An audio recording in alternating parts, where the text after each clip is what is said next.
2024 में होने वाले लोकसभा चुनाव के लिए भाजपा का महिला मोर्चा भी इस बार बड़ी जिम्मेदारी निभाने जा रहा है और 5 राज्यों में महिला मोर्चा की तमाम जो महिलाएं हैं वो विस्तारक के रूप में पहुंचेंगी। वहां पर पहुंचकर प्रधानमंत्री नरेंद्र मोदी के लिए माहौल तैयार करने का काम करा जाएगा।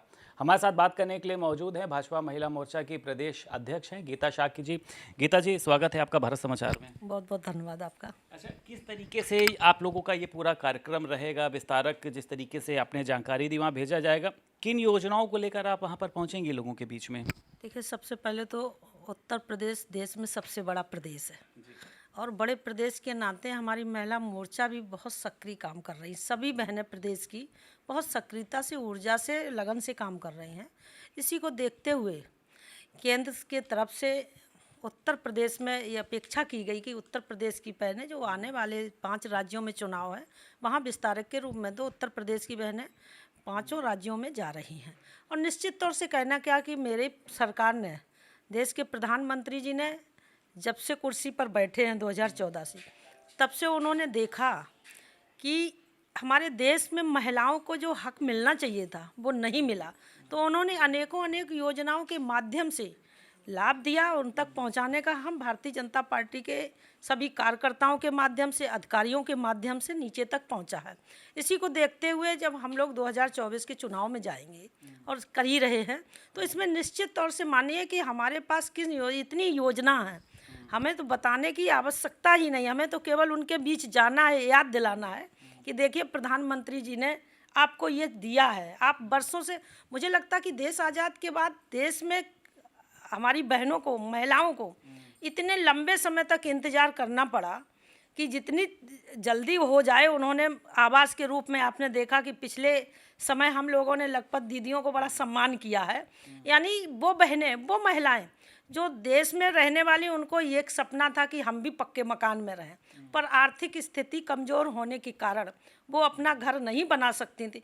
इन सबको ध्यान में रखते हुए प्रधानमंत्री जी ने पीएम आवास योजना के माध्यम से उन बहनों का मकान पक्का बनाया, सबको लखपति बना दिया। क्योंकि आप जानते एक कमरा भी बनाएंगे तो भी 1 लाख से ऊपर ही बनता है, तो सबको लखपति बनाया। और अभी आपने देखा कुछ समय पहले उन्होंने घोषणा कर दी कि 2 करोड़ बहनों को और हम लखपति बनाएंगे, तो ये भी है। इसके साथ साथ आपने एक चीज़ और देखा, जो हमने एक उत्तर प्रदेश की खासतौर बहनों ने, महिला मोर्चा के एक अभियान लिया है कि जो हमारे लिए, बहनों के लिए, महिलाओं के लिए लगातार सुरक्षा में लेके जिम्मेदारी लिए हुए कि कहीं किसी को कोई मनचले ना छेड़ पाए, तो इसलिए भी उत्तर प्रदेश की बहनों ने पिछली वर्ष भी किया था, इस वर्ष भी रक्षाबंधन से एक दिन पूर्व में 29 को सभी बहनें अपने अपने क्षेत्र के थाना में सभी पुलिस भाइयों को रक्षा करने के बाद के उससे रक्षा सूत्र बांधकर और उनकी लंबी उम्र की कामना करेंगे।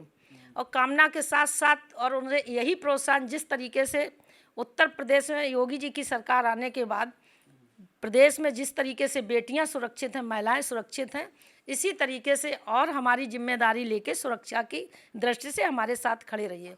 और जहां पर हमारे वो सैनिक जो हमारे लिए लड़ाई लड़ते, दिन रात बॉर्डर पे खड़े रहते हैं और हम सब लोग आराम से सोते हैं, तो उन सैनिकों को भी, वो अपने घर पे नहीं जा पाते, अपने बहनों से नहीं मिल पाते, तो हमारी महिला मोर्चा की बहनें उनके भी कलाई में राखी बांध के और उनके धन्यवाद देंगे और उनकी लंबी उम्र का कामना करेंगे। अच्छा, महिला मोर्चा की देखिए एक बड़ी जिम्मेदारी है, क्योंकि आज के समय में अगर देखा जाए आधी आबादी का जो है एक हिस्सा है किसी भी सरकार को बनाने में। दूसरी सरकारों ने भी, हालांकि ऐसा बताया जाता है कि सिर्फ महिलाओं का उन्होंने वोट लिया, कभी उनको भागीदारी नहीं दी, लेकिन भाजपा में उनको भागीदारी भी मिल रही है, उनको उनका अधिकार भी मिल रहा है। आपको ये लगता है कि प्रदेश में महिलाएं सुरक्षित भी हैं अब?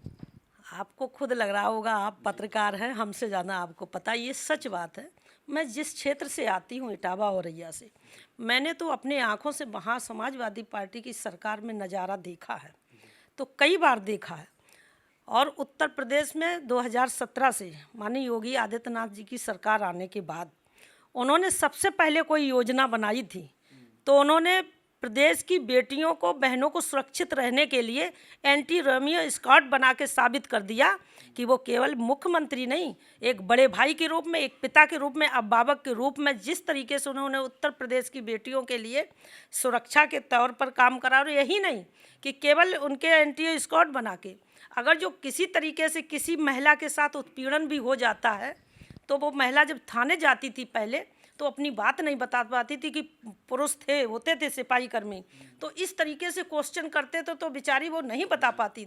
इसके लिए उत्तर प्रदेश में माननीय मुख्यमंत्री को मैं बधाई देती हूँ कि उन्होंने पूरे प्रदेश में महिला पुलिसकर्मी और वो जो बैठाला कि महिला फरियादी होगी और महिला शिकायत कर्मी होगी तो उन्हें अपनी बात कहने में दिक्कत नहीं होगी। तो इसलिए उन्होंने पिंक बूथ नहीं थाना स्थापित किए, महिला थाना स्थापित करने का जो 1535 थाना स्थापित करने का जो काम किया है वो बहुत ही बधाई के पात्र। आज देखिए आप खुद थाने में, मैं तो निकलती हूँ, जब मैं पहले निकलती तो थाने में भीड़ लगी थी, थाने के बाहर, थाने के अंदर, लेकिन आज देखिए थाने में बहुत ज़्यादा भीड़ नहीं होती है। अपने आप क्राइम कम हुए, महिलाओं के नहीं सभी के लिए सुरक्षा की दृष्टि से काम अच्छा हुआ है। अच्छा विपक्ष, लेकिन देखिए विपक्ष को भी हम लोग नज़रअंदाज नहीं कर सकते हैं। जब आप लोगों के बीच में पहुंचती हैं तो उनकी क्या प्रतिक्रिया रहती है, और विपक्ष जिस तरीके से भारतीय जनता पार्टी को घेरने का प्रयास करता है कि महिलाओं के ऊपर अत्याचार हो रहे हैं, तो इसको आप लोग किस तरीके से निपटती हैं? शायद वो भूल गए हैं अपने खुद में, उनको खुद अपने आप में एकांत में बैठ के मनन करना चाहिए कि जब वो मुख्यमंत्री थे तब महिलाओं के साथ क्या था। तब तो उनके गार्जियंस कहते थे कि लड़के हैं उनसे गलती हो जाती हैं, उनको खुद, लेकिन हमारी सरकार ऐसा नहीं करती। अगर जो कहीं हो भी जाता, मैं ये नहीं कह रही कि 100% सही हो गया, कहीं हो भी जाता है तो हमारी सरकार तत्काल उनको सुरक्षा के लिए, उनको न्याय दिलाने के लिए काम करती है और दोषी को सजा देती है। तो 5 राज्यों में जो पूरा भाजपा का महिला मोर्चा है वो पीएम मोदी की योजनाओं को पहुंचाने का काम करेगा, जो भी वहां के लाभार्थी हैं उनको जोड़ने का काम करेगा। बिल्कुल, देखिए हमारी सरकार ने इतनी योजनाओं के माध्यम से काम कराया। जब मैं तो जाती हूँ, मैं भी अभी मध्य प्रदेश में रही और मध्य प्रदेश में रहते मैं तो सबसे मिली हूँ, तो वहाँ के भी लोग केंद्र सरकार की, और वहाँ भी हमारे लंबे समय से भाजपा की सरकार है, तो वहाँ की महिलाएं बहुत खुश हैं, कह रही हमें तो सारा काम योजनाओं का लाभ मिला। और सबसे बड़ी बात यह है कि कोरोना जैसे काल में पूरा देश स्थिर हो गया था, सभी को लगता था कि अब क्या होगा।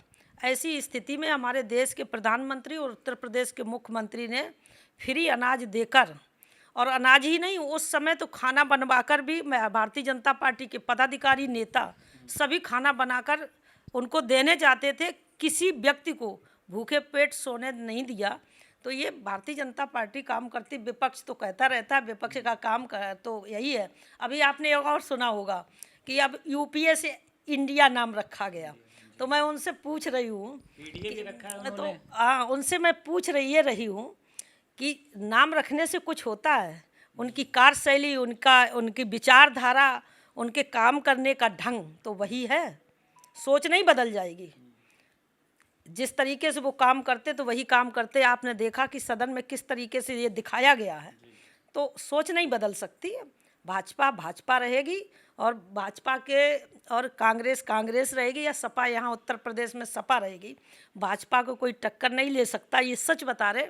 और मैं विश्वास के साथ कहती 2024 में आप देखना उत्तर प्रदेश में हम लोग 80 में 80 सीटें जीतने वाले। बहुत शुक्रिया हमसे बात करने के लिए, हमारे साथ बात करने के लिए मौजूद थी भारतीय जनता पार्टी महिला मोर्चा की प्रदेश अध्यक्ष गीता शाह के। साफ तौर पर उनका कहना यह है कि 2024 में भारतीय जनता पार्टी एक बार फिर से भारी बहुमत से अपनी जीत हासिल करेगी और प्रधानमंत्री नरेंद्र मोदी एक बार फिर से इस देश के प्रधानमंत्री होंगे। लखनऊ से वीडियो जर्नलिस्ट SK वर्मा के साथ संदीप खेर, भारत समाचार।